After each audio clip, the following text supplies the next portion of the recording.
Hello, and welcome to the Met Cloisters. I'm Griffith's Mann, Michel David-Weill, curator in charge of the medieval department on the cloisters. First, I'd like to take a moment to say thank you for the tremendous support of patrons like you.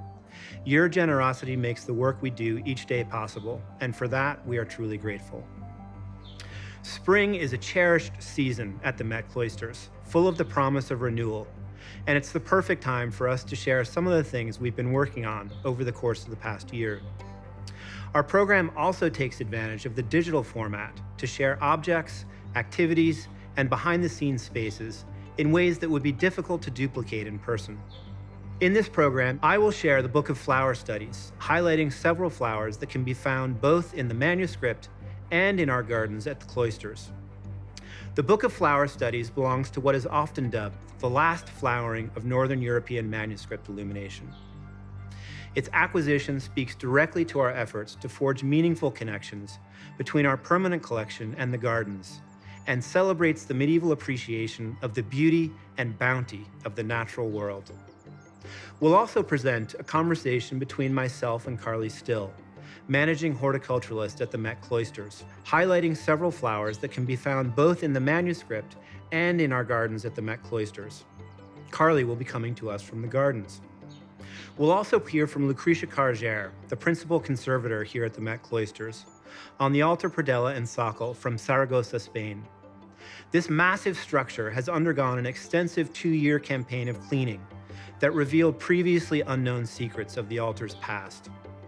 The structure is carved from alabaster, a soft yet compact stone with a translucent glow favored by sculptors working in Spain at the end of the Middle Ages. The workability of the material allowed the sculptor, Francis Gomar, to create exquisite details that reward close looking.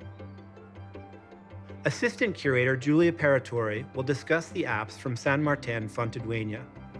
Added to the Met Cloisters in the 1950s, the apse was originally part of a chapel for an adjacent castle, positioned high on a ridge along the frontier between Muslim and Christian territories in Segovia, Spain. The Romanesque apse, with its sober, thick-wall construction, is embellished with sculptural decoration featuring several large-scale figures, as well as various biblical scenes, including the Nativity and the Adoration of the Magi. You'll also hear a conversation with Yvette Weaver, assistant horticulturist. Yvette will discuss the importance of propagating plants that were essential in Europe in the Middle Ages, explain the details of the propagation process, and the importance of our greenhouse to our propagation work. This part of the program offers a glimpse of some of the activities that happen behind the scenes to make our beautiful gardens into the cherished places for rejuvenation and reflection in a bustling city. Through this program, we hope to transport you to a different time and place, if only for a little while. And we hope to inspire you to visit in person. With that, let's begin. So we're in the glass gallery, and I'd like to share with you this Book of Flower Studies. One of the wonderful things about doing this online is that we've been able to remove the vitrine from the case so that we can get up close and personal with this wonderful little manuscript in a way that wouldn't be possible if we were all together in person. This is a manuscript that was produced in the early 16th century, although you're seeing it in a velvet binding that was added in the early 20th century. It's not unusual for books to be rebound over the course of their lifetime. What makes this book so exciting for us is that it was previously unknown, and in 2019, when we acquired it, we thought it would be the perfect fit for the connection point between our art collections and the gardens at the cloisters. It features 39 separate illuminations of flowers. What's striking about the flowers in the manuscript is that they are all flowers that would have been found in and around the area of Tours in France. So this isn't a book that's celebrating exotic plants, it's celebrating the world that would have been easily available outside in the kind of working life of the artists who created it. So let's take a look. So it opens quite easily. And for those of you that don't know about medieval manuscripts, this is not written on paper. These are generally produced on parchment, which is specially prepared animal skin. In this case, the animal skin is probably from a calf, and it might have taken one calf to create the book that we're looking at. The amazing thing when we begin is that you'll see that the artist who did this, and we don't know the name of the artist, he's simply called the Master of Claude de France, after a series of manuscripts that were commissioned by the French Queen, Claude of France, who married Francois I, Francis I. So this was probably made around the year 1510, 1515. And the artists who were involved in this work were producing luxury manuscripts, usually for elite patrons. So people like queens, princes, and even great bishops of the church. And their manuscripts were full of flowers in the margins. And it's likely that this manuscript was used as source material so that artists who were developing these much more lavish books could actually look to these as models for the work that they were doing. So it's a very rare survivor of a kind of book that we can think about as an album that would have been used in an artist's studio.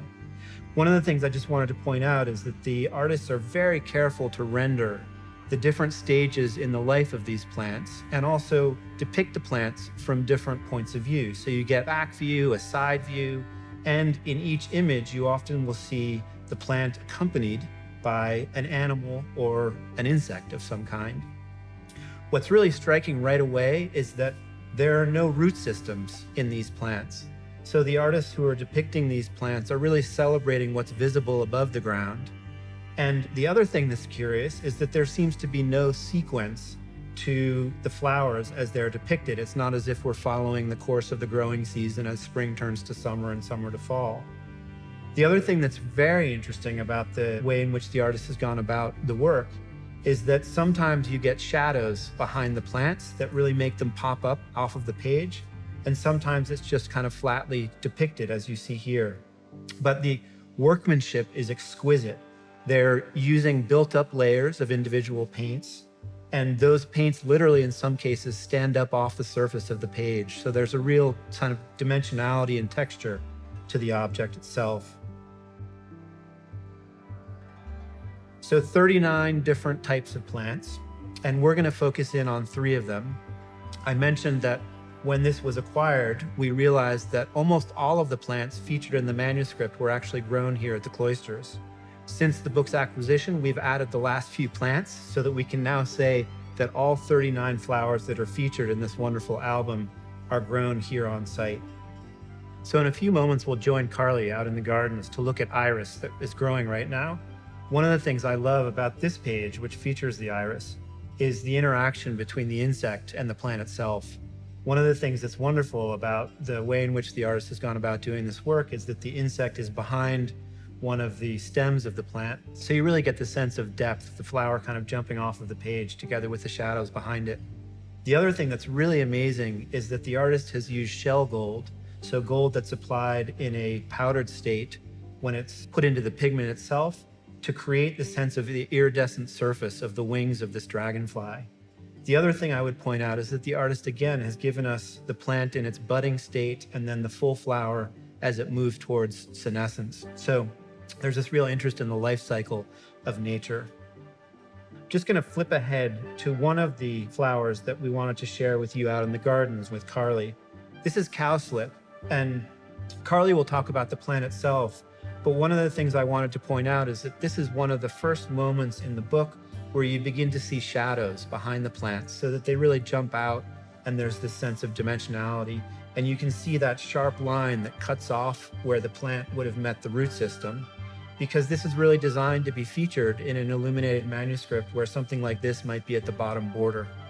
Looking at the last flower that we will look at together before we go out into the gardens, this is a wonderful image in my mind because it celebrates something that we tend to view today as a weed, the dandelion.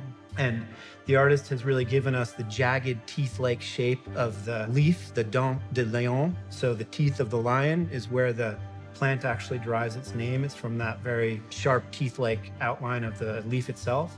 And then you get the different stages in the life cycle of the dandelion, all the way from that tight bulb to the flower, and then to that wonderful end. We all have memories of blowing those dandelions off into the lawn. And then the caterpillar who's working his way up the stem. This is an object that's definitely transformed the way in which I think about dandelions today.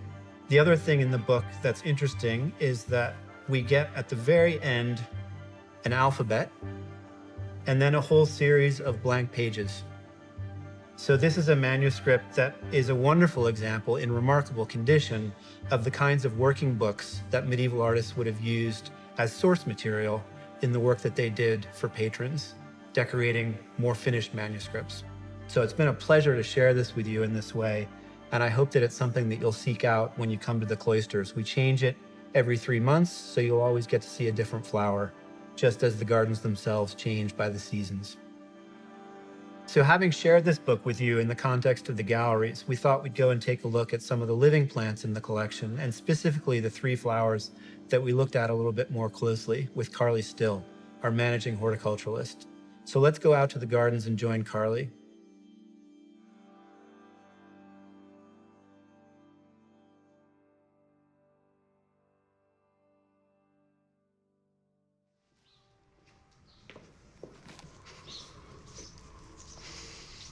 Hey, Carly. Hey, Griff. I thought I'd find you in the gardens. Well, this is usually where I am.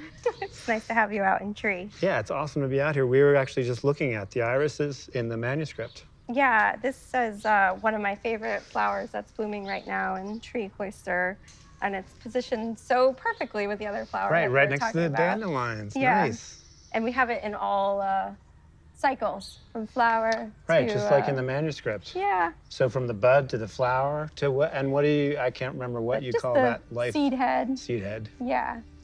It's a wonderful little globe. Nice. That is awesome. Yeah, it's pretty spectacular. Perfect sphere.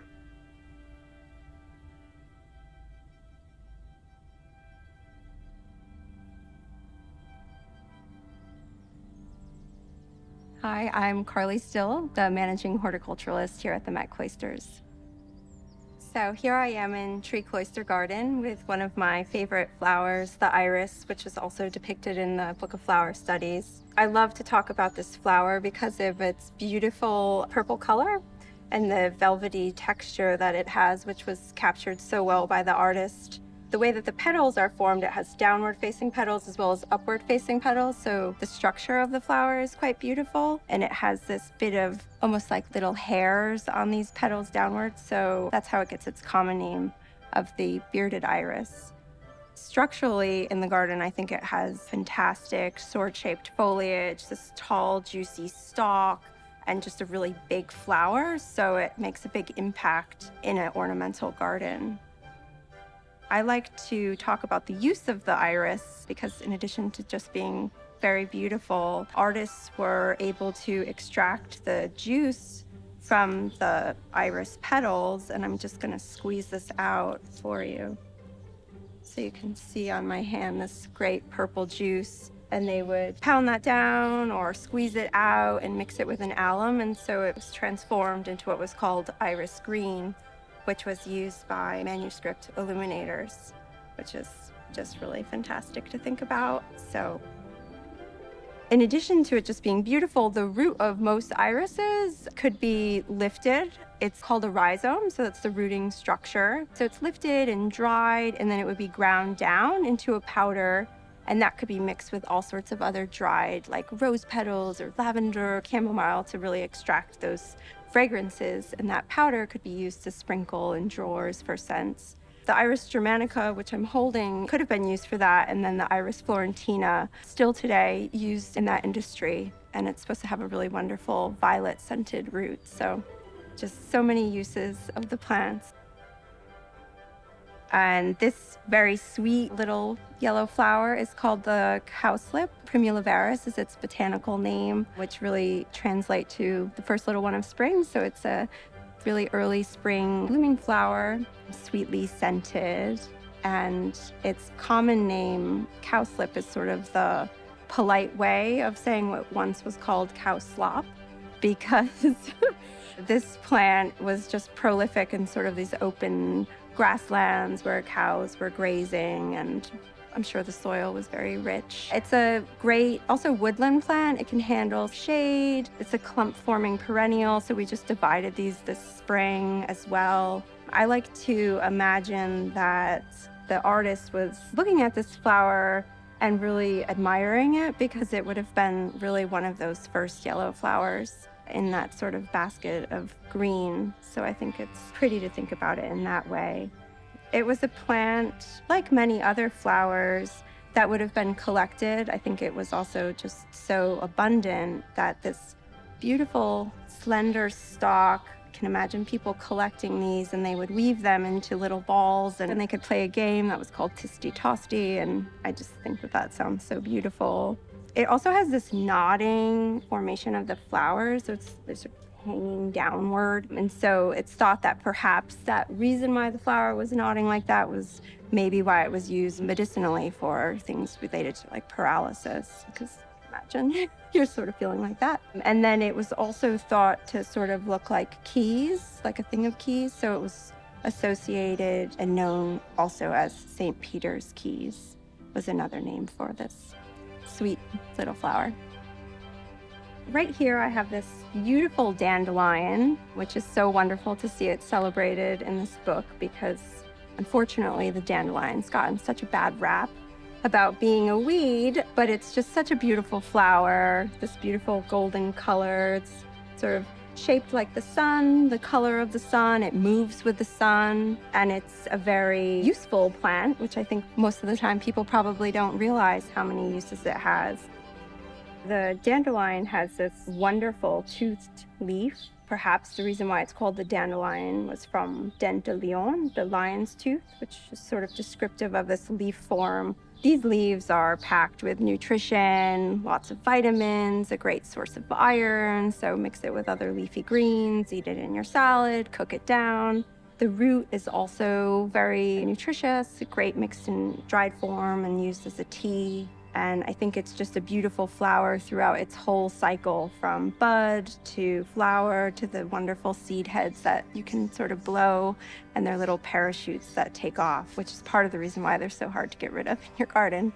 And I think, too, this golden color right now in a landscape of greenery is just sensational. I mean, you really can't beat this color. And I invite visitors and everyone to really sort of look at this flower a bit differently and in a different light, because it's really pretty sensational right now. I invite you back to come enjoy the beautiful gardens here at the Met Cloisters and come see some of our friends that are in the Book of Flower Studies that I showed you today, like the dandelion, primula, and the beautiful iris. I hope to see you soon.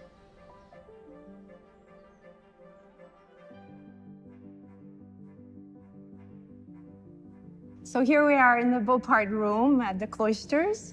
I am Lucretia Kargere.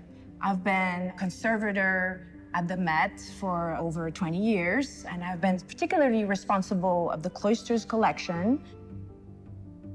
My specialty is sculptures, both wood and stone.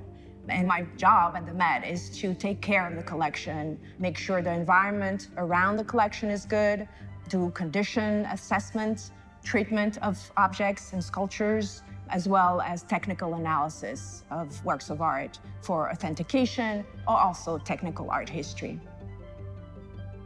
I chose to speak about this piece because it is quite a rare example of an alabaster readable in a museum collection.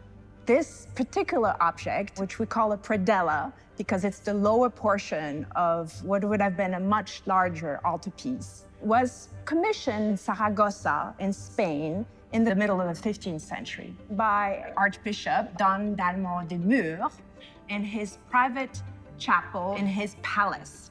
Many of his shields, of his coat of arms, that are scattered all over the surface of the readable. These are a wall, his name is de Mur, so it's a wall, with 5 merlons, which are these architectural vertical details that you see in a building. The palace underwent a lot of architectural restorations, and then unfortunately in the 19th century, with Napoleonic wars, the palace was in a state of ruin after the siege of Saragossa.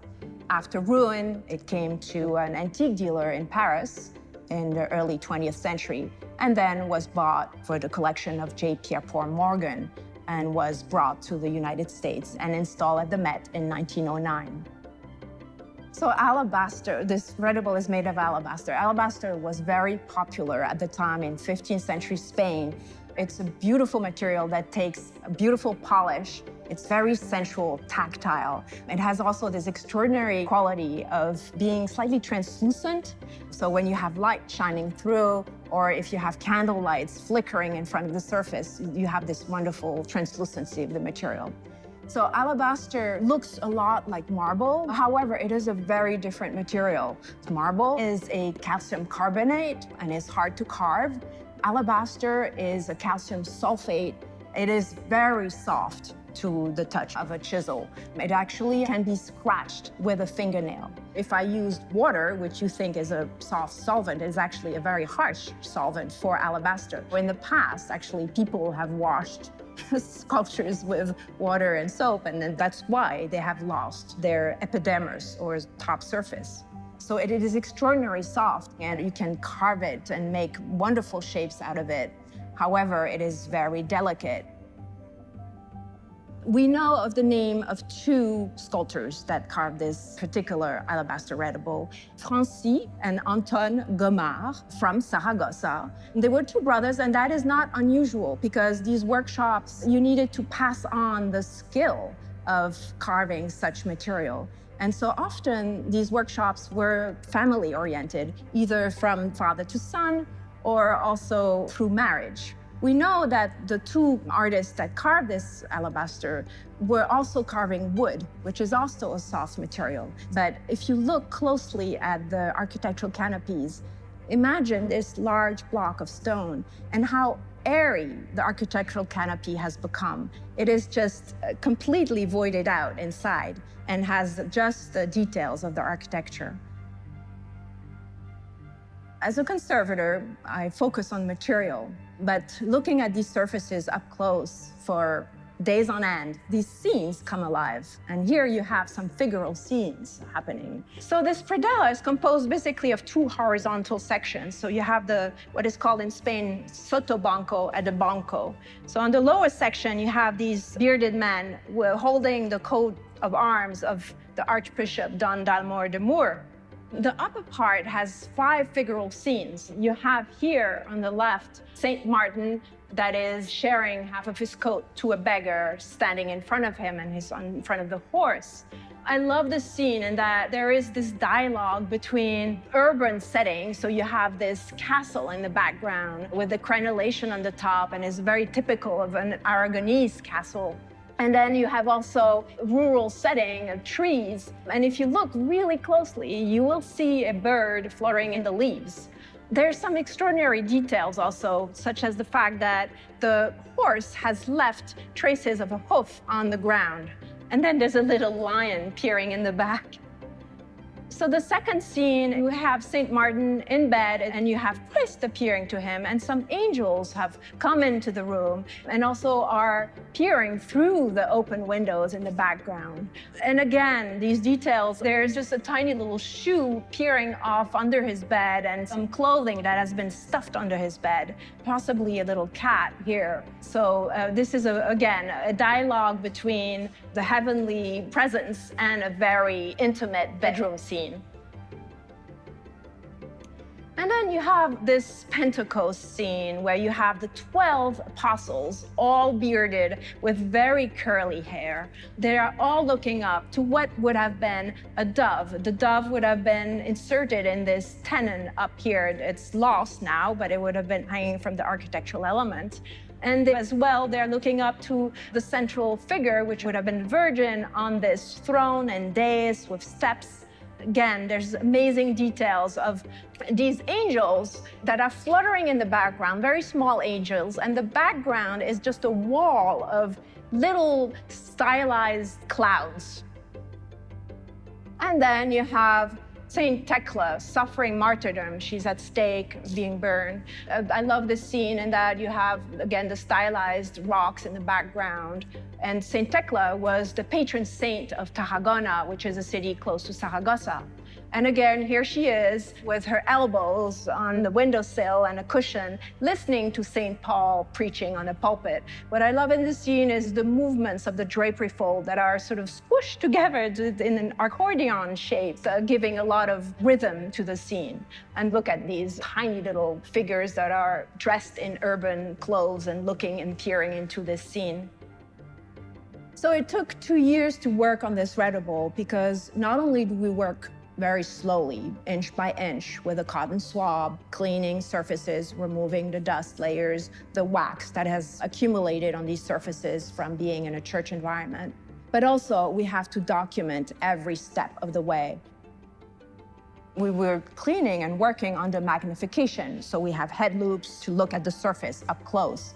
And we discovered traces of polychromy or paint layers on this alabaster. We found traces on the horse's mouthpiece in the St. Martin scene. He has a gold leaf and also a green glaze on top of that gold leaf. In the Virgin, in the central scene, where you have the Virgin with her hands that are together, has traces of flesh tones. So not only do we locate the polychromy on these surfaces, we also take samples and analyze them under magnification up to 500 times. And for the flesh tones, we noticed that there are actually 2 layers of paint. So an original layer of very pale flesh tones, and then above it is what we call an overpaint. We know that the palace of the Archbishop had been renovated in the Baroque time. This renovation likely included the repainting of this alabaster readable. So these minute traces of paint bring very rich information for this altarpiece because obviously these paint layers would have brought this readable to life. Work on these objects continues. We keep probing their surfaces and their material and finding things about these alabaster readables. At the moment, we're undertaking a technical analysis of medieval alabasters, and the results of the analysis will be presented in a conference at the Louvre next year. Because it's such a large composition, maybe people pass in front of it, but I hope that next time you're at the cloisters, you come and take a look slowly at every scene and try to decipher what's happening and enjoy this alabaster and how beautifully it's carved. I hope you have some sun that day because it will flicker through the stained glass and will illuminate the alabaster surfaces, which I hope you will see are slightly translucent.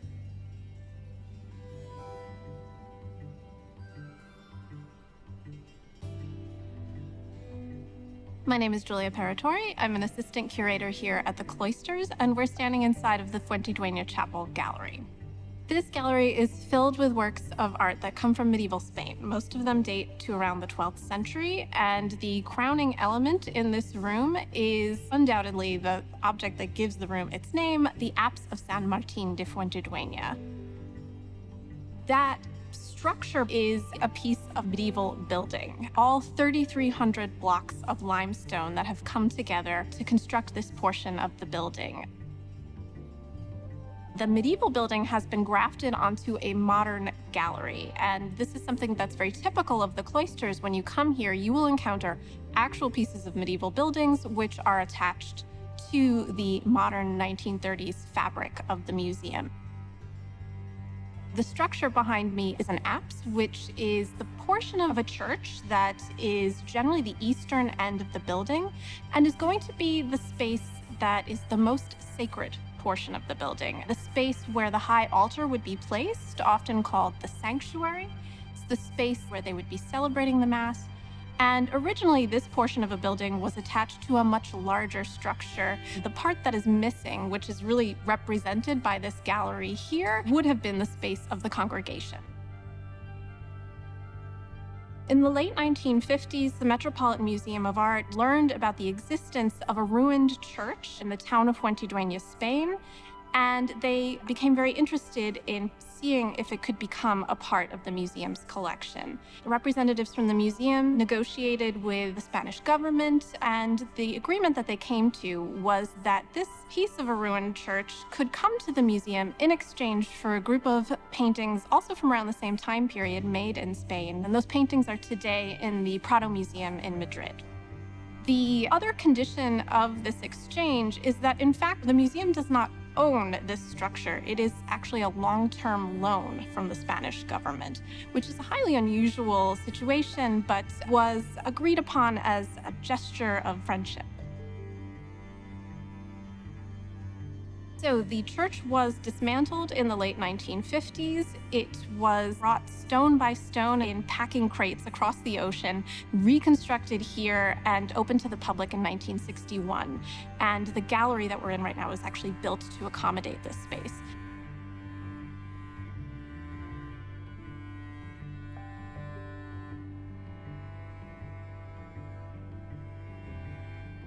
The style in which this building was constructed is known as Romanesque, in that it's sort of ancient Roman inspired, but it also has its own medieval qualities as well. This style of construction relies on really thick walls, and you can see how thick the walls are when you look at the windows, which in fact start out quite wide and then narrow to slits from the outside. And this was purposely done because the structure needed to be solid in order to support the weight of all of that stone. There is a vaulted ceiling and also a kind of semi-dome at the top. And at this point, I'd like to point out that there are some works of art in here which don't actually belong to the original decor of Fuentidueña. Perhaps most noticeable is the large fresco painting in the half dome of the apse, which depicts the Virgin and Child surrounded by two archangels, Michael and Gabriel, and also the three magi, so telling the story of Jesus' birth. That is also a Spanish work of art. It was made around the year 1100. And it actually comes from a completely different church in Catalonia, which is in northeastern Spain.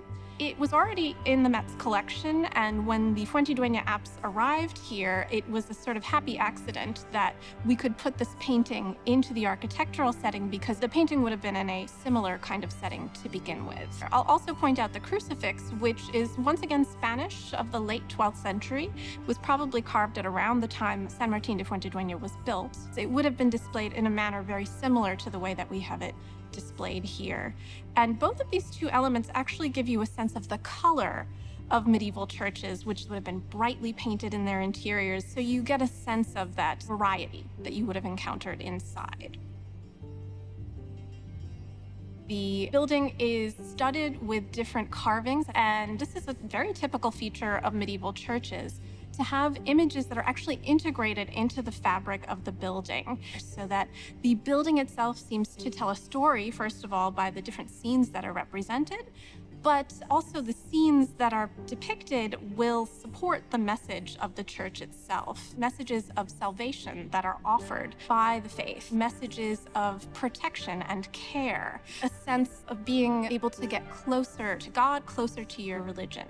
And so the church does this in a variety of different ways. We can start with the two large figures which are depicted on either side towards the back of this space. There are two areas with large standing figures, and this is actually a very unusual feature for this time, to have these almost like large statues which seem perched at these upper corners of the structure. The one on the left is St. Martin. So this is the patron saint of the church. This is the saint to whom the church was dedicated, and he's pictured right there. So anybody gathering in the space of the congregation would be able to look up at that image, and the image reminds you perhaps the story of this saint, known for his generosity. He famously started out his life as a soldier, and he encountered a poor beggar on the road one day who was cold, and so he took off the cloak that he wore as a soldier, cut it in half, and gave half to this needy person. So he's a figurehead of generosity and kindness. And so to show that somebody has already been able to achieve that salvation is supposed to be deeply inspiring for the congregation. Now, if we go to the other side of the apse, we see that there are actually two figures. They're standing on a platform, and again, the sculpture is at this point really damaged. These carvings were exposed to the air for a very long time, and so they're not in great shape. We're missing heads, we're missing hands, etc. But what we have are two figures. They're kind of pressed together, but we can tell by the body language of these two figures that they are acting out the scene of the Annunciation. This is the scene where Mary learns that she's going to be the mother of Jesus, and by extension that she's going to be the mother of God. So this is an extremely pivotal moment in the story, and a really central moment in the essence of Christian faith, to understand that God can become man. We see the figure on the right is Mary, and even that her body is quite weathered, she has raised her arms up like this. Again, hands are missing, but we know that this is a gesture, especially in medieval art, of surprise, of perhaps even a little bit of fear, of trepidation. She doesn't really know what's happening to her. And so even though we can't see her face, we certainly get a sense of what the story is. The other figure is the angel Gabriel, who does the announcing in the Annunciation. He's missing his head, he's missing the wings that would have grown out of his back, and he's striding forward in this very dramatic sort of way. So Mary and the angel Gabriel are standing on a platform, and underneath is a giant monstrous head, which is upside down, looking up. The mouth is wide open, and there are figures that appear to be jumping into it. In the Middle Ages, the entrance to hell was understood as a giant, gaping animal's mouth. This is how it's often depicted in medieval art. So what we actually have here is this scene of salvation, of Mary fulfilling this promise by becoming the mother of Jesus, positioned over this absolutely horrific scene of the entrance of the damned into hell, essentially. And so what looks at first glance like a fairly simple pairing of images is in fact quite complex and requires quite a bit of meditation on the images in order to fully understand them. It's perhaps why they were considerably larger than some of the other sculptures here. I mentioned the depiction of the entrance to hell on the interior of the building and on the outside of the building. There's one sculpture in particular that really seems to be in dialogue with the one on the inside. The original sculpture has actually been brought inside the building, and so it's been replaced with a replica on the exterior. But what we see is basically a column, but it's been carved to depict several acrobats, which are actually piled one on top of the other. Their bodies are all entangled. It's very hard to distinguish one body from the other at this point. And they're all balanced above a very large head with an open mouth that looks like a regular human head, but which has a very strong resemblance to that hell mouth that I mentioned on the interior. So I think that the message here is one of moralizing to those who would look at it. Acrobats and dancers and musicians in the Middle Ages didn't always have the best reputation, and so could be understood as not the most morally upstanding people, as sinful people. And so the column on the outside with all of these acrobats might be condemning them in some way and saying you need to change your behavior, otherwise something terrible is going to happen to you at the end of time. So I think that there's a definite dialogue between the inside and the outside. So in addition to all of the storytelling sculpture that we have here and all of the lively figures which seem to populate this building, we have a number of carvings which I think they get a little bit less attention when we look at this building. For example, on either side of the window, inside the building and also outside, we get these little carved capitals that show flora and fauna. Lots of birds, lots of snaking vines, fleshy leaves, even the moldings that surround the entire interior of the apse are inspired by plant life. So lest we think that medieval people were only focused on themselves and on their inner spiritual lives, they did take time to stop and enjoy nature. The style of the carvings is such that we know our artists were not terribly interested in naturalistically depicting the world around them. They created these sort of stylized version of plants and animals, but they did so in a way that I think was no less celebratory. And so to come to the cloisters and enjoy these carvings in conjunction with things that you might see outside in the gardens and in our other works of art are a real delight and part of the pleasure of being here and trying to unite what is carved in stone and painted on the walls with what is growing outside in our gardens. I'm Yvette Weaver. I'm the assistant horticulturist here at the Cloisters Garden. And right now we're sitting in Bonifant Garden, which is our teaching garden. Each bed has a theme, and so all of the plants are matching up with those themes. So we have the households bed, the medicinal bed, the artist materials bed. We have a brewing bed as well, so that has hops and licorice. Love and marriage, which are all plants associated to love and marriage.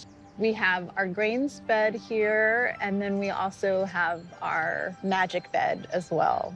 One of the things that I really love about horticulture is that the relationship to art is happening in the gardens and how we see things, like developing an eye to see the shape and texture and looking at height and all of these same things that a painter or somebody who's drawing something we're looking at as well.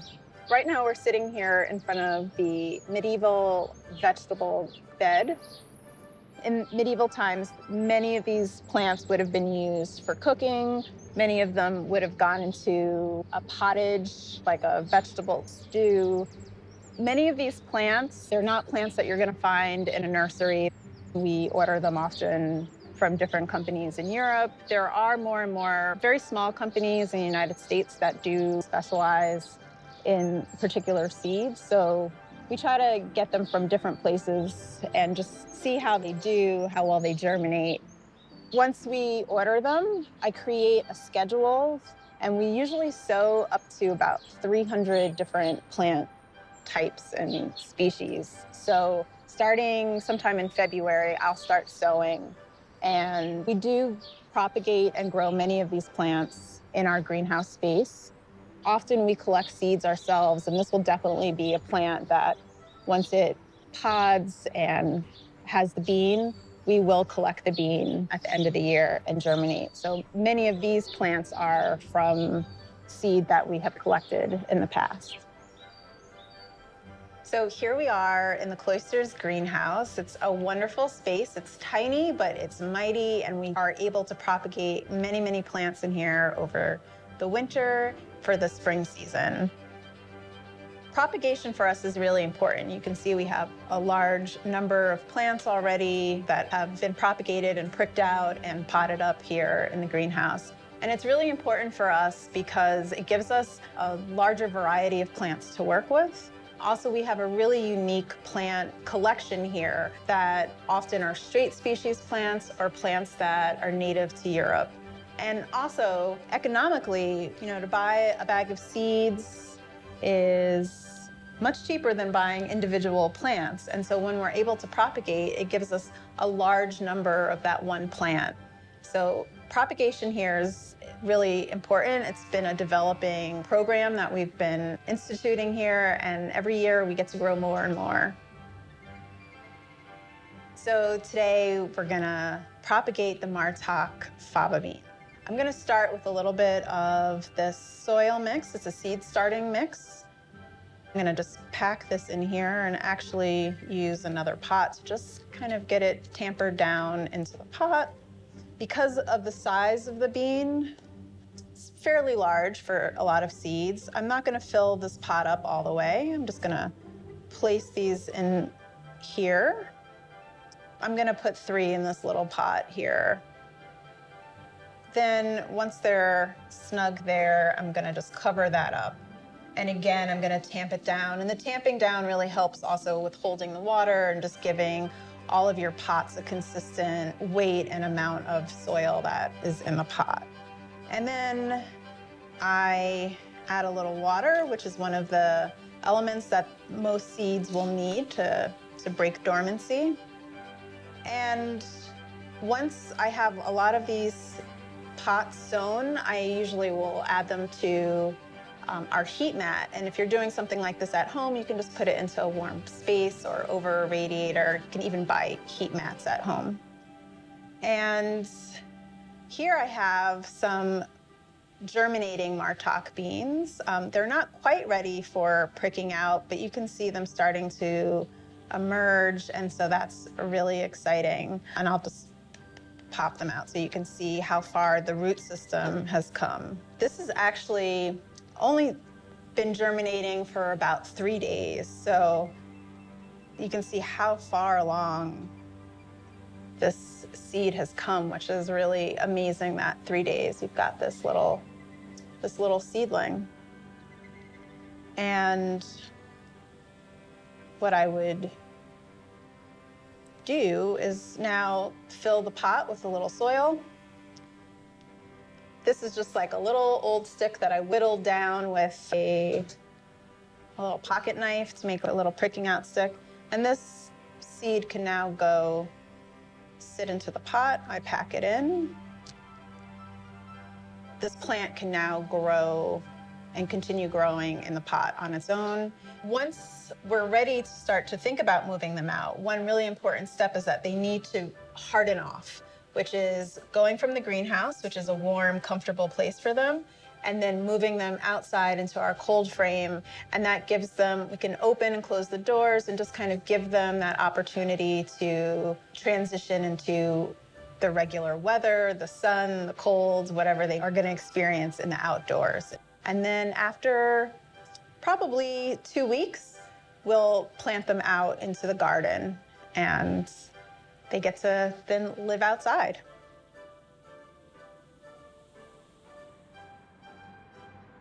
Right now, sitting in front of our Martock faba bean. It's coming from Martock, England, which is a town in Somerset, England, and is one of the few plants that was cultivated in the medieval period. This was a seed that would have been collected and held in this area of England for hundreds of years now. So we are still growing it here, and it's still being grown out in the world. One of the things that I really love about propagating is to be able to see the plant go from start to finish. To see these tiny, tiny seeds, just different shapes and different characteristics each seed has, and to get to know those seeds and what causes that germination. And when they start germinating out in the greenhouse, it's just so wonderful and so exciting to see them pushing up. It's really joyous. And then our next phase of like pricking them out and potting them up, and to be able now to see them each individually, how many may have germinated. And sometimes I have to, pick and choose, and that's always really hard. So then we bring them outside and to just see them flourish and to see that plant that started as this teeny tiny seed. And to think that these were, and are plants that nourish us, that feed us, that heal us, that give us so much beauty. It's magical. And I think also what that gives to the visitors and what that gives to people coming in to see and to be able to say, like, we grew that and we started that from seed and now it's doing this. And I don't even know if I really fully have words for how exciting and amazing and how much that means to me. So I think that the joy that all of us who work here and those involved in the gardens, we just love what we do. And so we really welcome everyone to come in and to come visit and to spend time here. I think it's a place that you can visit repeatedly because there's always something new blooming. There's always something new happening in this space. We really try to keep it going throughout the year. And there's always part of that story being shared of the medieval garden. You're kind of stepping out of time and coming into this place. So I really welcome everyone to come and to come visit and to spend time here. We hope that you've enjoyed this program and the behind-the-scenes glimpses that it offered and the close looking that we're able to do at not only the art collection, but at some of the plants in the gardens and even the greenhouse. And we hope this whets your appetite for a trip to see us. Look forward to seeing you here at the Cloisters.